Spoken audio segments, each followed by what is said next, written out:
Alors bonjour à tous et bienvenue dans cette nouvelle vidéo. Donc aujourd'hui nous allons voir quelles sont les questions à se poser pour voir si on est oui ou non en contact avec un PN. Alors donc j'ai pris mon petit GSM parce que j'ai noté ça dans mon bloc-notes et donc je sais que c'est moins amusant mais je vais quand même vous lire tout ce que j'ai noté comme ça. Les questions me sont venues au fur et à mesure, je dis pas nécessairement que c'est structuré. Désolée si je manque de structure, c'est pas ma volonté, mais je trouve que c'est plus impulsif que de vous le faire comme ça. Donc voilà, quelles sont les questions à se poser quand on se pose la question est-ce que je suis en contact avec un PN ou pas? Alors, est-ce qu'il y a une différence fondamentale entre ce que vous étiez avant et ce que vous êtes maintenant depuis que vous êtes en contact avec cette personne? Ça c'est la première question. Est-ce qu'il ou elle vous traite comme si vous n'étiez qu'un corps? Est-ce que vous vous sentez différent avec et sans? Est-ce que vous vous sentez constamment épié et donc est-ce que vous vous sentez beaucoup plus libre quand la personne en question n'est pas là et beaucoup plus enfermé, beaucoup plus mal à l'aise, beaucoup plus sous pression quand cette personne est là? Est-ce qu'il ou elle vous dit constamment que c'est de votre faute, que si vous faisiez des efforts, ça irait mieux? Est-ce que il ou elle a une sexualité qui est plutôt débridée, en tout cas atypique? Est-ce que il ou elle vous fait constamment... est-ce que cette personne vous fait constamment faire des choses que vous n'aviez pas envie de faire, qui ne vous ressemblent pas, dans lesquelles vous ne vous reconnaissez pas? Est-ce que vos amis et famille vous tournent maintenant le dos depuis que cette personne est dans votre vie? Est-ce que il ou elle se présente toujours comme si il ou elle savait mieux que tout le monde ce qu'il faut dire, penser, faire, etc. Et donc vous critique constamment sur ce que vous faites en estimant que c'est toujours la mauvaise chose que vous avez choisi de faire? Est-ce que c'est quelqu'un qui médit constamment sur tout le monde et que vous entendez régulièrement critiquer? Est-ce que c'est une personne qui a l'air d'avoir du mépris pour les autres, autrement dit, et qui est tout le temps en train de rabaisser l'autre? Est-ce que simplement votre corps dépérit? Est-ce que vous constatez que vous avez des maladies que vous n'aviez pas, des douleurs que vous n'aviez pas? Ça peut être musculaire, ça peut être au niveau des organes, une difficulté peut-être à manger tout simplement, ou au contraire une addiction à la nourriture justement pour essayer de vous remplir de quelque chose. Est-ce que vous vous sentez angoissé, anxieux, avec des palpitations, les mains plus moites, les cheveux peut-être plus emmêlés, moins brillants, etc. Est-ce que vous avez tendance à prendre moins soin de vous? Parce que c'est un indicateur qui montre que vous êtes en tout cas en train de perdre pied et c'est un indicateur qui est très important dans le respect de soi. Il faut se respecter soi-même. Quand on est en contact avec de bonnes personnes, on va se respecter. Avec des mauvaises, on a tendance à dépérir en fait. Alors, est-ce que cette personne monopolise votre attention? Vous y pensez tout le temps et si cette personne n'est pas là, on en parle beaucoup. Est-ce que il ou elle fréquente... pardon. Oui, c'est ça, c'est la même idée. Est-ce que il ou elle est fréquemment le sujet des conversations? Donc ça, j'ai déjà dit. Alors, est-ce que c'est une personne qui est particulièrement instable au niveau de ses relations, qui a particulièrement des personnes qu'elle ne veut plus voir, ou bien a changé, déménagé régulièrement, ou bien a changé régulièrement de travail? Donc ce sont des personnes qui couplent pas mal de relations et semblent baquer comme ça les gens. Ce que j'appelle baquer, c'est vraiment mettre de côté toute une série de personnes qui ont fait partie de sa vie à un moment donné et il ne veut plus en parler, ou elle ne veut plus en parler, ou ne veut plus parler avec ces personnes-là. Et ça, souvent, c'est parce qu'il y a anguille sous roche, que la relation s'est vraiment mal terminée, ou parce que justement cette personne essaye de cacher sa nature profonde pour ne pas que vous vous rendiez compte de comment cette personne est. Est-ce que c'est une personne qui ne comprend pas votre tristesse, qui est liée au deuil? Ça, c'est vraiment typique. Hein. Si cette personne semble être froide, ne pas s'en foutre, ou au contraire fait un cirque aberrant, et puis 5 minutes après, tout va bien, ça aussi, c'est typique. Alors, est-ce qu'il ou elle vous rappelle quelqu'un, une personne avec qui vous avez eu beaucoup de peine? Puisque ces personnes-là vont se servir en fait de vos échecs passés en vous remettant entre guillemets dans ce qui vous a fait mal. Ce sont des personnes qui essayent de déterminer ce que vous avez vécu comme douleur avant avec des personnes pour reproduire ça, pour avoir un pouvoir sur vous en fait.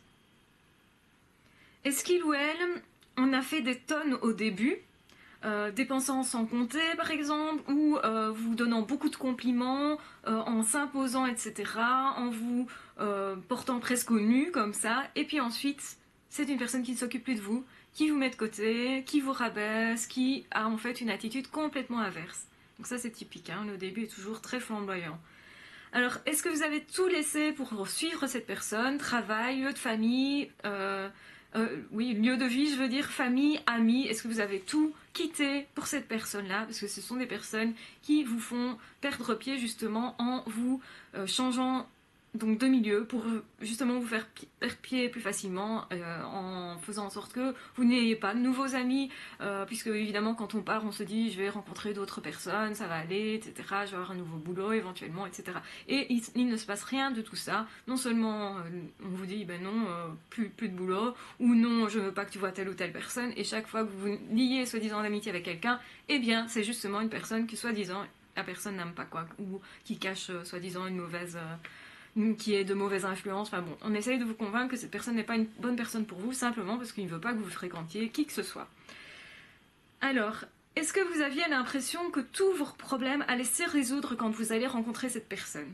Parce que c'est aussi un critère. En fait, cette personne va vous présenter sur un plateau tout ce qui correspond à votre idéal. Donc, vous avez des problèmes financiers, il va vous les résoudre. Vous avez des problèmes avec vos enfants, que ce soit de prise en charge, que ce soit d'entente, il va vous les résoudre. Vous avez des problèmes avec vos amis ou un problème de boulot, il va vous en trouver un autre. Vous avez des problèmes pour vous loger, il va vous loger. Enfin bref, c'est extrême dans tout. Il se présente vraiment comme le sauveur ou la sauveuse. Voilà. Alors, est-ce que cette personne a fait fuir vos autres prétendants? Ça, c'est aussi typique. Généralement, il veut être le seul. Ils sont très jaloux. Il ou elle sont très jaloux, possessifs très fortement. Et donc, du coup, les autres n'ont pas le droit de vous approcher. Et d'ailleurs, ça pourrait tout à fait vous avoir...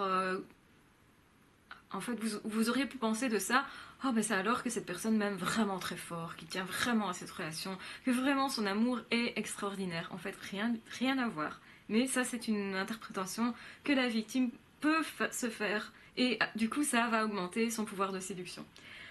Alors, est-ce que c'est une personne qui s'est renseignée très vite sur vous, dans tous les détails, en cherchant à savoir un maximum sur vous, en n'hésitant pas d'ailleurs à contacter des personnes avec qui vous n'étiez éventuellement plus en contact, à poser des questions beaucoup à votre entourage, etc.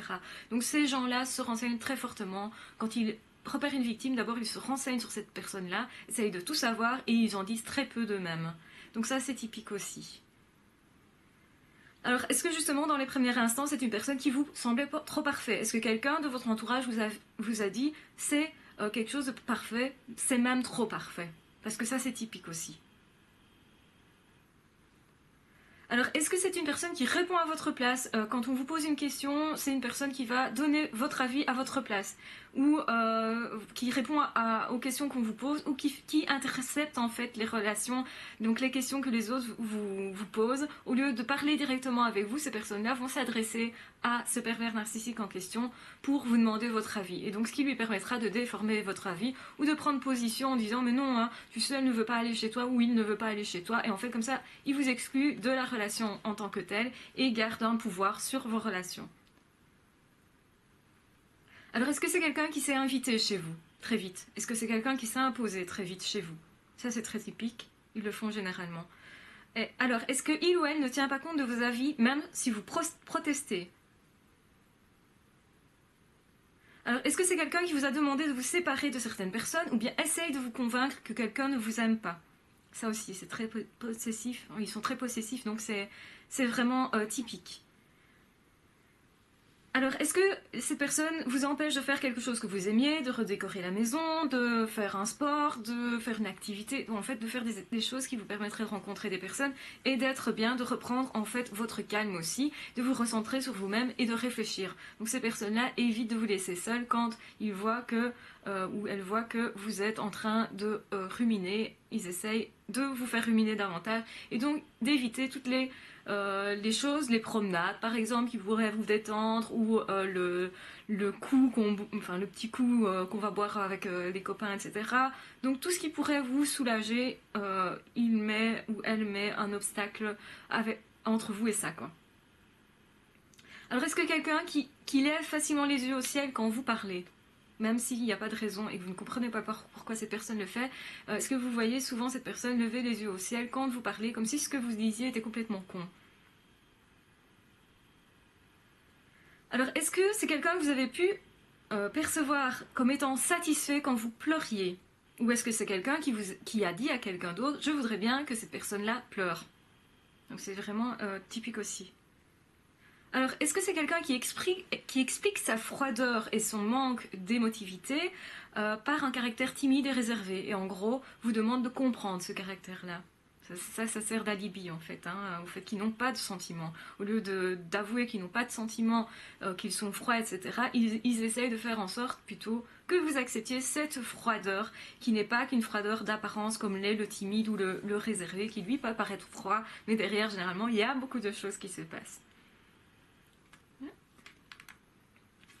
Alors, est-ce que c'est quelqu'un qui se fait constamment plaindre et passer pour une victime? Donc victime de la vie, victime des autres, victime parfois même d'eux-mêmes. Oh, il faut comprendre, tu sais, je suis malade, ou enfin des choses comme ça. Donc là, c'est typique aussi, ce sont des personnes qui ne peuvent s'accepter eux-mêmes et qui demandent qu'on les prenne en charge. Donc du coup, ils se font porter comme un petit oisillon blessé qu'il faut protéger. Est-ce que c'est quelqu'un qui refuse constamment le dialogue et les explications, qui fuit, qui change de sujet, qui évite en fait chaque fois de vous donner satisfaction dans le dialogue? Donc autrement dit, il n'y a pas de réelle réponse ou la réponse n'est pas claire. Ça va être quelqu'un qui va berdeler entre ses dents, comme on dit en Belgique. Donc c'est mâchouiller comme ça des mots et vous ne les comprenez pas. Ou c'est une personne qui va se mettre tout d'un coup à parler très bas, vous ne comprenez pas. Ou se mettre à hurler sans raison. Ou complètement changer de sujet, répondre à côté, faire semblant de ne pas comprendre. Et donc voilà, là c'est typique aussi, pour vous frustrer, ça ne permet pas évidemment pour vous d'évoluer et de régler le problème. En fait, ils évitent ou elles évitent de parler du problème, tout simplement, pour ne pas trouver de solution. Alors, est-ce que régulièrement les gens se sentent mal à l'aise avec cette personne-là, il ou elle, effectivement, mais les autres mal à l'aise, et on vous en parle effectivement. Vous voyez le visage des autres qui se décompose, les autres ne savent plus trop quoi répondre, et ça c'est typique aussi de la relation avec le pervers. Pervers narcissique, bien sûr. Est-ce que il ou elle a l'air de ne jamais pardonner une personne? Donc ce sont des personnes qui ne pardonnent jamais, on le sait, mais donc c'est des personnes qui vont dire oh celui-là c'est un connard, et ça va durer des mois et des mois et des mois, et même dans 1 an, 2 ans, 3 ans, c'est toujours un connard. Donc ça veut dire que la rancœur ne tombe pas. Quand une personne normale est fâchée, ça va être effectivement l'attitude qu'il va avoir éventuellement, oh c'est un connard machin, mais ça va s'estomper avec le temps. Chez un PN, ça ne s'estompe pas. Ils restent vraiment incapables de pardonner les autres et leur en tiennent rigueur. Et s'ils ont les moyens d'attraper, ils vont le faire. Donc, c'est vraiment pas des gens qui pardonnent. Alors, est-ce que c'est une personne qui est maniaque, exigeant par rapport à vous? Donc, qui vous demande de vous comporter de façon très rigide. Donc, pourquoi? Pour enlever en fait votre partie vitale, pour déjà vous mettre mal à l'aise, et aussi pour vous tenir toujours rigueur de l'attitude que vous aviez, pour vous dire, mais tu n'as pas eu la bonne attitude, tu vois, c'est de ta faute. Donc ça, est-ce que cette personne est exigeante avec vous et maniaque? Ça peut être maniaque par rapport à la propreté chez vous, donc vous imposez une régularité. Par rapport au repas, toujours critiquer les repas qui sont soi-disant jamais assez bons, ou pas assez cuits, ou pas fait à l'heure qu'il veut, etc. Enfin, c'est quelqu'un d'exigeant. Alors, est-ce que c'est une personne qui vous a recommandé de vous tenir à l'écart de telle ou telle personne, ou de telle famille, ou de tel ou tel voisin? Ça, on en a déjà parlé un petit peu. Ça revient, ça. Alors, est-ce que c'est une personne qui s'attribue la réussite des autres? Oui, mais tu as réussi, mais c'est quand même grâce à moi. Ça, c'est le comportement typique. Donc, ne jamais reconnaître la capacité des autres à réussir, en fait. Est-ce que c'est quelqu'un qui essaye aussi de vous couper d'Internet, de votre téléphone, ou de contrôler tout ce que vous faites? Genre, qui vous observe dès que vous êtes dans le jardin. C'est une personne qui va se mettre à la fenêtre et regarder tout ce que vous faites. Ou qui va commenter ça éventuellement au téléphone avec quelqu'un d'autre, qui va intercepter les SMS, intercepter les mails, intercepter en fait tout ce que vous pourriez avoir comme vie à l'extérieur du PN. Est-ce que c'est une personne que vous avez vue mentir régulièrement pour sauver sa réputation? Parce que c'est très régulier aussi, c'est un trait de caractéristique. Est-ce que c'est quelqu'un qui vous infantilise Comme si vous ne saviez jamais vous débrouiller seul, comme si vous étiez toujours incapable de tout. Donc je disais aussi, c'est tout à fait possible que cette personne intercepte votre courrier. Hein, c'est pas seulement les coups de téléphone. Hein, donc voilà. Est-ce que c'est une personne qui vous empêche de sortir de la maison en son absence? Pourquoi? Parce que justement, il faut qu'il soit présent ou qu'elle soit présente pour gérer ce que vous faites, pour être au courant de tout ce que vous faites, et ça permet de contrôler aussi. Hein.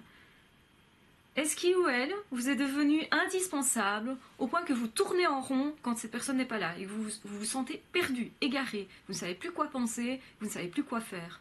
Ça, c'est typique quand on a été sous l'emprise très longtemps et qu'on l'est encore, on a cette attitude-là. Et ça, c'est vraiment ce qui rend le fait de partir difficile, de rompre la relation tellement difficile, c'est parce qu'on est encore dépendant. Il faut un moment pour que la dépendance, vraiment c'est un sevrage, pour que la dépendance s'essiole et qu'enfin vous retrouvez votre personnalité et aussi ce que vous avez en fait vos rêves, donc ce que vous aviez envie de réaliser avant cette personne-là. Donc autrement dit, cette personne-là a mis à la place de vos rêves des choses qu'il a imposées. Et ces choses-là ne sont même pas ses rêves à lui, la plupart du temps, puisqu'il n'a même pas de rêve. Voilà. Et donc ça vous déshumanise par rapport à vous-même. Alors est-ce que c'est quelqu'un... Est-ce que vous êtes devenu quelqu'un de très nerveux depuis que vous connaissez cette personne-là? Généralement, ça se met en place progressivement. Donc au début, pas tellement. Et puis vous vous êtes inquiété petit à petit. Puis ça prend des proportions énormes, au point de ne plus savoir dormir, de ne plus savoir manger, de devenir dépressif, de vraiment sombrer. Vous avez l'impression de sombrer dans la folie, et c'est souvent pas qu'une impression, parce que effectivement vous êtes étranger à vous-même, et c'est pour ça, c'est ça qui se passe, hein. Mais ça veut pas dire que vous êtes fou, bien loin de là, mais par contre c'est ce que le PN aimerait bien vous faire croire.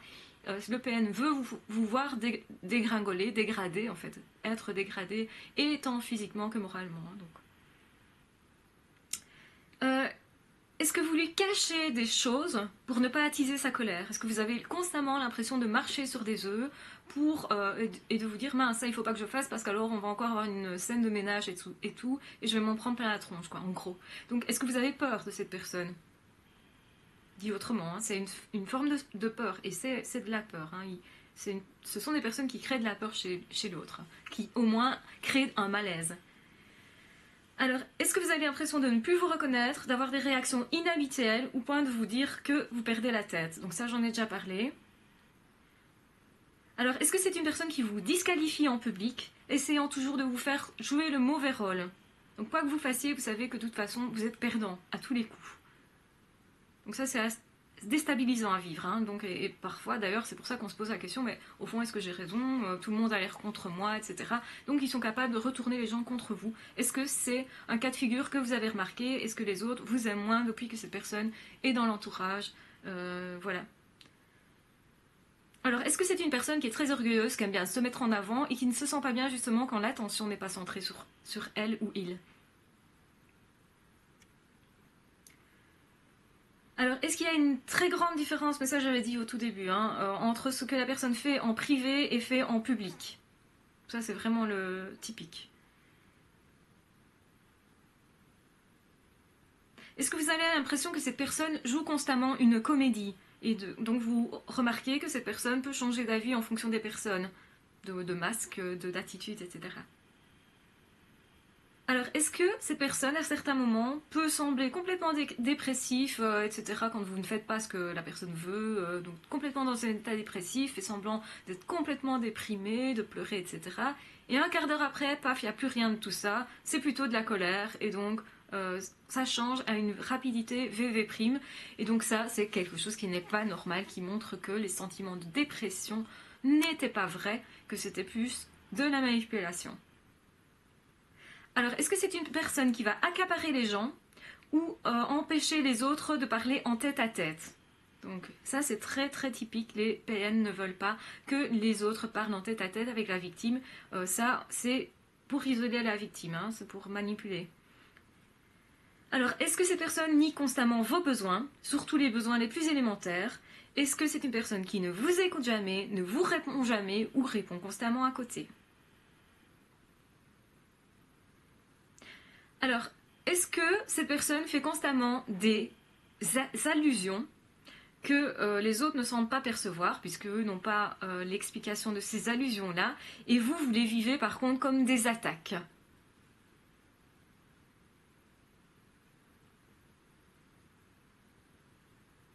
Est-ce que c'est une personne qui change souvent de travail, de fréquentation, et même de passion et d'avis? Et là, ça devient... ah, je veux un chien. Ah ben non, j'en veux plus. Ah, je veux faire de la moto. Ah ben non, je veux plus faire de moto. Ah, au final, je préfère telle voiture. Ben non, au final, j'aime pas ça.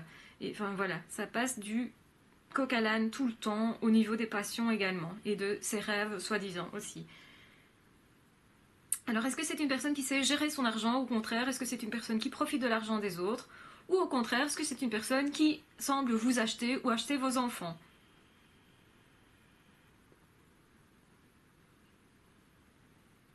Est-ce que vous avez l'impression que cette personne a une absence totale de remords? Ne se remet jamais en cause. Donc pas de culpabilité, rien de tout ça. Alors, est-ce que c'est une personne qui semble être un enfant dans ses réactions? Par exemple, des crises de nerfs disproportionnées, des tirages de gueule fréquents. Enfin, de toute façon, c'est jamais compréhensible. Ça a l'air d'être un petit enfant qui se roule par terre et vous fait une crise pour une connerie, en gros. Alors, est-ce que c'est une personne qui ne prend jamais ses responsabilités, qui est incapable d'organiser quelque chose tout seul et qui a tendance, en fait, à suivre les gens ou à se servir des autres pour ça? Parce que ça, ils sont incapables. Et alors, ben voilà, je suis arrivée au bout de ma liste de questions. Donc évidemment, plus vous répondez oui à ces questions, donc si en majoritairement vous répondez oui à ces questions, vous pouvez être sûr que c'est effectivement un pervers narcissique, parce que on ne peut pas se tromper. Alors évidemment, c'est pas que en prenant une question et en répondant oui à une ou à quelques-unes, que là, vous pouvez dire que c'est un pervers narcissique. Hein. Non, vous pouvez être sûr que c'est une personne qui vous manipule, que la relation n'est pas saine. Plus vous avez de oui là-dedans, plus effectivement il est temps de partir, il est temps de prendre son courage à deux mains et de se barrer, même si c'est compliqué et que ça demande aussi une certaine préparation. Ça ne se fait pas du jour au lendemain, contrairement à ce qu'on pourrait croire. Et donc voilà, ne perdez pas de vue que vous méritez d'être une personne, d'être respecté en tant que personne, c'est vraiment capital. Je pense que vraiment, si vous avez répondu oui à la plupart de ces questions-là, vous ne pouvez pas vous tromper quant à poser le diagnostic sur la perversion de la personne en question. Donc voilà, je pense que cela vous aidera, que vous pourrez vous en servir comme d'un outil. J'espère que la personne qui m'a demandé de faire cette vidéo sera contente du résultat. En tout cas, j'ai fait au mieux et ça m'a pris un petit peu de temps, je l'avoue, puisque le temps de rassembler toutes ces questions-là et de me poser moi-même des questions, enfin voilà, de me questionner moi-même un petit moment pour faire cette vidéo. Je voulais qu'elle soit quand même plutôt complète, donc j'espère qu'elle l'est, il me semble qu'elle l'est. Je vous embrasse très fort, prenez soin de vous et on se retrouve très vite pour d'autres vidéos. À ciao, bye bye.